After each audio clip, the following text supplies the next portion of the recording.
తగ్గేదేలే అనే స్థాయిలోనే ఈ సినిమా ఉంటుందండి. ఎందుకంటే ఇంత పెద్ద సినిమాని, ఇంత క్యాన్వాస్లో తీసిన సినిమాని, ఇంత బడ్జెట్ ఉన్న సినిమాని, ఇంత హైప్ ఉన్న సినిమానండి అంత ధైర్యం లేకపోతే ప్రొడ్యూసర్స్ అండి ముందు రోజే 9:30కి ప్రీమియర్ షోస్ వేయరండి. ఇప్పుడు చిన్న సినిమాలు అదేదో మౌత్ టాక్ స్ప్రెడ్ అయ్యి కాస్త మాకు కలెక్షన్స్ వస్తాయి అనుకున్న సినిమాలకి ప్రీమియర్ షోస్ వేసిన సందర్భాలు చూసాం. అది కూడా ఏంటంటే ఏదో మెయిన్ సెంటర్స్లో వేస్తారు, లేదంటే ఒక 2-3 సెంటర్స్లో వేస్తారు. అలా కాకుండా సహజంగా ఏంటంటే మన తెలుగు సినిమాలు అంటే అమెరికాలో ముందు రోజు నైట్ పడతాయండి.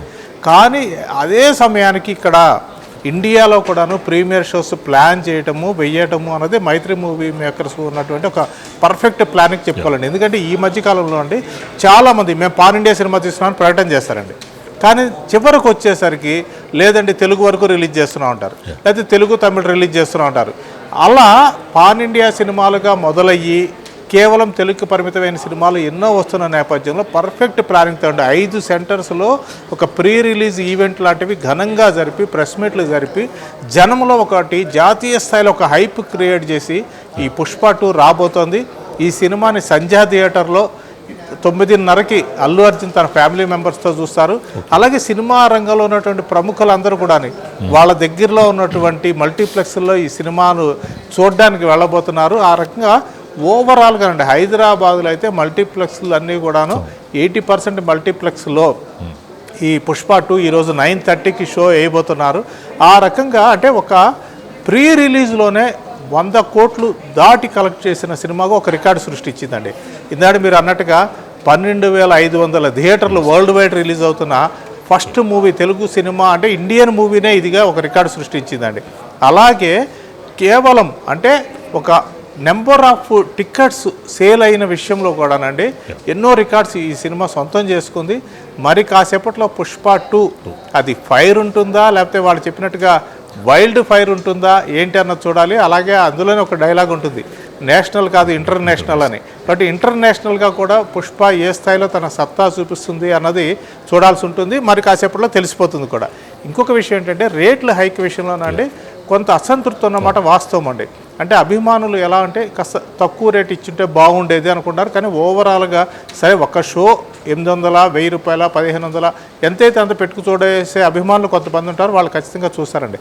అయితే రేపటి నుంచి ఫ్యామిలీ ఆడియన్స్ ఏ మేరకు ఇంత హైక్ ఉన్నటువంటి టికెట్లను కొనుక్కుని వెళ్ళి చూస్తారు అన్నది మాత్రము చూడాల్సి ఉంటుంది. ఆ టికెట్ రేట్ల ప్రభావం కొంత అయితే ఆ సినిమా మీద ఉండే ఆస్కారం ఉంటుందండి. కాకపోతే ఏంటంటే కర్ణాటక లాంటి సెంటర్స్లో అండి వాళ్ళు కూడాను ఈ సినిమాకు ఉన్న బజ్ దృష్ట్యా అసలు ఈవినింగ్ 9-9:30కి అక్కడ కూడా షోలు పెట్టారండి. అలాగే మార్నింగ్ షోలు కూడా ప్లాన్ చేశారు. కానీ కర్ణాటక నిర్మాతల మండలి వాళ్ళు ఏంటంటే కొంత అబ్జెక్షన్ వ్యక్తం చేసి ఇది తెలుగు సినిమా, దాన్ని కర్ణాటకలో డబ్ చేసి రిలీజ్ చేస్తున్నా కానీ దీనికింత హైప్ క్రియేట్ చేయడం అవసరమా, ఇలా షోస్ వేయటం అవసరమా అనేటువంటి ఒక చిన్న మెలిక పెట్టారని తెలుస్తుంది. ఆ రకంగా ఈరోజు నైట్ ప్రీమియర్ షోస్ కానీ లేకపోతే మార్నింగే 6కి వేయాలనుకున్న షోలు కానీ అక్కడ పడకపోవచ్చు అంటున్నారండి. ఎలా ఉంటుందంటేనండి ఎంత హైప్ వస్తే అంటే ఆనందించే వాళ్ళు ఎంతమంది ఉంటారో అసూయపడే వాళ్ళు కూడా అంతమంది ఉంటారండి.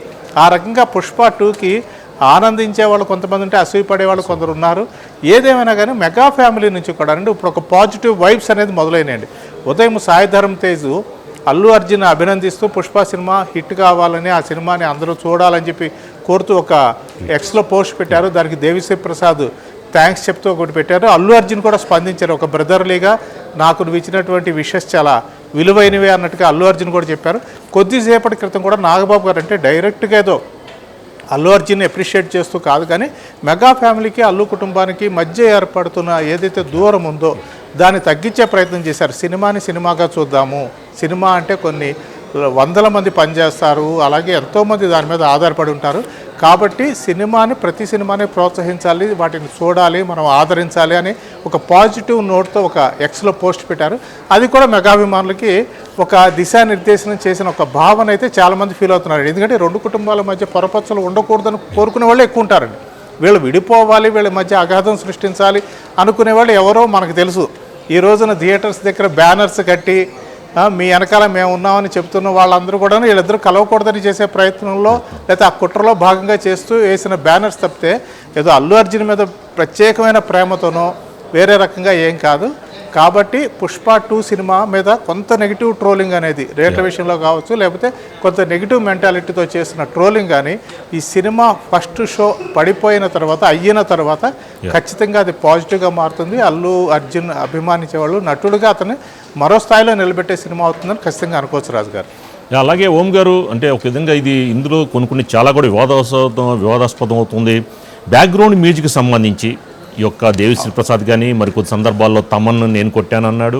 తర్వాత లోకేష్ ఒక అతను లోకనాథ్ పేరు వచ్చింది, శ్యామ్ కేఎస్ అని, ఏంటి వీళ్ళందరి పేర్లు రావడం ఎందుకని దానిపైన కూడా దేవిశ్రీ ప్రసాద్ కూడా తన యొక్క ఆవేదన కూడా వ్యక్తం చేశారు. ఏంటి ఇందుకీ బ్యాక్గ్రౌండ్ మ్యూజిక్ దేవిశ్రీ ప్రసాద్ అకౌంట్లో పడ్డట్టేనండి? అంటే ఇక్కడ నిర్మాతలు అండి, వాళ్ళు లిప్ టైట్గా ఉండటం వల్ల వచ్చిన సమస్య అండి. వాళ్ళు కనుక ఓపెన్గా ఇగో ఇది జరిగింది అని ఒక విషయంలో క్లారిటీ ఇస్తుంటేనండి ఇంత చర్చ జరగదు. అంటే సినిమా రంగంలో ఉన్న వాళ్ళు అందరూ అనేది ఏంటంటే సరే వివాదాలు కూడా సినిమా ప్రచారానికి ఉపయోగపడతాయి, ఫ్రీ పబ్లిసిటీ కదా, అందుకని వాళ్ళు ఏమైనా సైలెంట్గా ఉన్నారేమో అనిపిస్తుందండి. ఎందుకంటేనండి ఈ cinema re recording already first part నేను చేశాను, లాక్ చేశాను, అద్భుతంగా వచ్చింది ఫస్ట్ పార్టు. ఏది ఈ పుష్ప 2లో ఏదైతే ఫస్ట్ హాఫ్ ఉందో అది అద్భుతంగా వచ్చిందని దేవిశ్రీ ప్రసాద్ చాలా కాలం క్రితం చెప్పారండి. కానీ ఆ తర్వాత సోషల్ మీడియాలో రకరకాలైనటువంటి వార్తలు వచ్చినాయి. ఏది దేవిశ్రీ ప్రసాద్ చేసింది నచ్చలేదంట అని కొందరు, లేదా దేవిశ్రీ ప్రసాద్ సరైన టైం ఇవ్వట్లేదంట, అనుకున్న విధంగా చేయలేకపోతున్నాడంట, లేదా ఇన్ టైంలో కంప్లీట్ చేయలేకపోతున్నాడంట, డిసెంబర్ 5న సినిమా రిలీజ్ చేయాలని వాళ్ళు అనుకున్న టైంకి ఇస్తాడో ఇవ్వడో అనేటువంటి ఒక టెన్షన్లో వేరే వాళ్ళకి ఇది అప్పగించారు. అందులో తమన్ కూడా ఉన్నాడు, తమన్తో పాటు ఇంకొంతమంది దర్శకులు ఉన్నారు, అటు సంగీత దర్శకులు ఉన్నారు, రీ రికార్డింగ్ వాళ్ళు చేస్తున్నారు అన్నప్పుడు అండి నిర్మాతలు ఒక క్లారిటీ ఇచ్చి ఉండాల్సింది. ఏదో ఒక విషయం అవునానో కాదనో వాళ్ళు ఇవ్వలేదు. ఈలోపు తమన్ ఏమన్నారు, ఇందులో మొత్తం నేను చేయలేను కదా రీ రికార్డింగు, కాబట్టి ఒక పార్ట్ వరకు నేను చేశాను అన్నారు. అక్కడ దేవిశ్రీ ప్రసాద్ హర్ట్ అయ్యారండి. అంటే తన వైపు నుంచి తను కానీ, లేకపోతే నిర్మాతల వైపు నుంచి కానీ, లేకపోతే డైరెక్టర్ వైపు నుంచి ఒక అఫీషియల్ అనౌన్స్మెంట్ రాకుండా ఈ సినిమా కొత్త పార్ట్ నేను చేస్తున్నాను అని తమను అనౌన్స్ చేయడం అనేది కొంత హర్ట్ చేసిన మాట నిజమే. అందుకనే చెన్నై సభలో అతను చాలా ఘాటుగా మాట్లాడాడు. ఏదైనా కానీ మనకు కావాల్సింది మనం తీసుకోవాలి, కొన్ని టైటిల్ కార్డులో పేరైనా కానీ అన్నారండి. నిజానికి మనకు తెలిసిన సమాచారం ప్రకారం అండి మ్యూజిక్ అండ్ సౌండ్ సూపర్విజన్ అని దేవిశ్రీ ప్రసాద్కి పడిందని చెప్తున్నారు. అలాగే నేపథ్య సంగీతము శ్యామ్ సిఎస్ పేరు వేశారని అంటున్నారండి. కాబట్టి దేవిశ్రీ ప్రసాద్ శ్యామ్ సిఎస్కి అప్పచెప్పండి, నేను చేయగా మిగిలిన భాగం ఏదైనా ఉంటే అతను చేస్తాడు, నేను దాన్ని పర్యవేక్షిస్తాను అని దేవిశ్రీ ప్రసాద్ ప్రొడ్యూసర్స్ ఒక ఎమికబుల్గా ఒక అండర్స్టాండింగ్కి వచ్చారనిపిస్తోంది. కాబట్టి తమన్ కానీ లేకపోతే అజనీష్ లోక్నాథ్ కానీ వీళ్ళు మ్యూజిక్ చేశారు అన్నది వాస్తవం అయితే అయ్యి ఉండొచ్చు, కానీ వాళ్ళకి ఎక్కడ క్రెడిట్ లేదు, లేకపోతే వాళ్ళు చేసిన దాన్ని రీప్లేస్ చేసి దేవిశ్రీ ప్రసాద్కే గౌరవం ఇచ్చి వాళ్ళు ఇతను ఇచ్చిన మ్యూజిక్ని అలాగే శ్యామ్ సిఎస్ ఇచ్చిన ఆర్ఆర్ని పెట్టారని అనుకోవాల్సి ఉంటుంది రాజు గారు. ఓం గారు, మరి ఇదైతే ఈ ట్వీట్ల మీద ఆర్జీవి కూడా ట్వీట్ చేశాడు, ఎందుకని రేట్లు పెంచితే ఏడుస్తారు అని కూడా ఆయన కామెంట్ చేయడం జరిగింది. ఏంటి మళ్ళా యాక్టివ్గా తయారయ్యాడు ఆర్జీవి గారు? ఓం గారు సార్, ఆర్జీవి ఒక విషయం ఉందండి, ఆయన సినిమా ఏదన్నా రిలీజ్ చేయాలనుకున్నప్పుడు కానీ ఆ సినిమా ఏదైనా అనౌన్స్ చేయాలనుకున్నప్పుడు కానీ ఏదో ఒక రకంగా అంటే డైరెక్ట్గా సినిమా గురించి మాట్లాడ్డా ఆయన, నేను పలానా సినిమా చేస్తున్నానో లేకపోతే నా సినిమా పలానా రిలీజ్ అవుతుందని సోషల్ మీడియాలోనండి ఏదో ఒక కాంట్రవర్సీ పెడతాడండి. దాంతో ఆర్జీవి గురించి చర్చ మొదలవుతుందండి. కొన్ని ఛానల్స్, కొన్ని యూట్యూబ్ ఛానల్స్ ఆయన చుట్టూ మూగితే ఆయన ఇంటర్వ్యూల కోసం తాపత్రయపడతాయండి.